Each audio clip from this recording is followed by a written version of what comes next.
جذبہ ہے اس کا مقابلہ کوئی چیز نہیں کر سکتی. غزوہ بدر جو ہے وہ جذبے اور مادی قوت کا مقابلہ تھا. ایسا ہی ہے. ورنہ ظاہری اعتبار سے تو غزوہ بدر کے اندر جو مسلمانوں کی تعداد تھی وہ بھی کم تھی، جو ان کی مالی حالت تھی وہ بھی کم تھی. اونٹ، گھوڑے، تلواریں، یہ سب چیزیں جو ہے وہ ان کی کم تھیں. اور دوسری طرف کفار کے پاس جو ہے وہ ہر شے زائد تھی، افراد بھی زائد تھے، گھوڑے، تلواریں، نیزے، کھانا پینا، ہر چیز زائد تھی.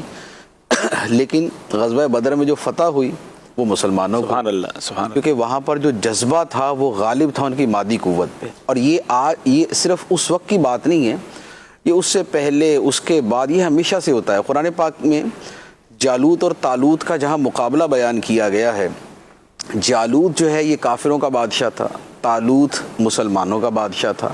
اور وہاں پر جو آیت مبارکہ کے الفاظ ہیں وہ یہ ہے کہ کم من فیاتن قلیلتن غالبت فیاتن کثیرتن باذن اللہ. اللہ اکبر. کہ کتنے ہی چھوٹے گروہ یہ بڑے گروہوں پر اللہ کے حکم سے غالب آ جاتے ہیں.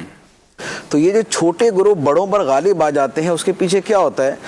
ان کا جذبہ، ان کی قوت ایمانی، ان کا اخلاص، ان کی ڈیڈیکیشن، اور ان چیزوں پر پھر تائید الہی اترتی ہے. جذبے کے اوپر، اخلاص کے اوپر اللہ تعالیٰ کی تائید اترتی. تو اب طالوت اور جالوت کا مقابلہ تھا تو اس میں بھی کیا ہوا کہ فَحَزَمُوهُمْ بِإِذْنِ اللَّهِ. تو طالوت کے لشکر نے، تھوڑے لشکر نے جالوت کے بڑے لشکر کو شکست دے دی اللہ کے حکم سے. وَقَتَلَ دَاوُودُ جَالُوتَ.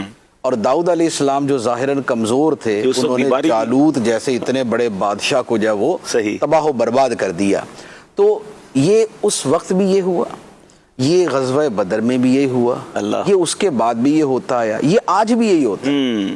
آج بھی چھوٹے لشکر ہوتے ہیں اور ان پہ ظلم و ستم ہوتا ہے، اور دوسری طرف مادی قوت اور فرعونیت اور تشدد، یہ سب کچھ ہوتا ہے.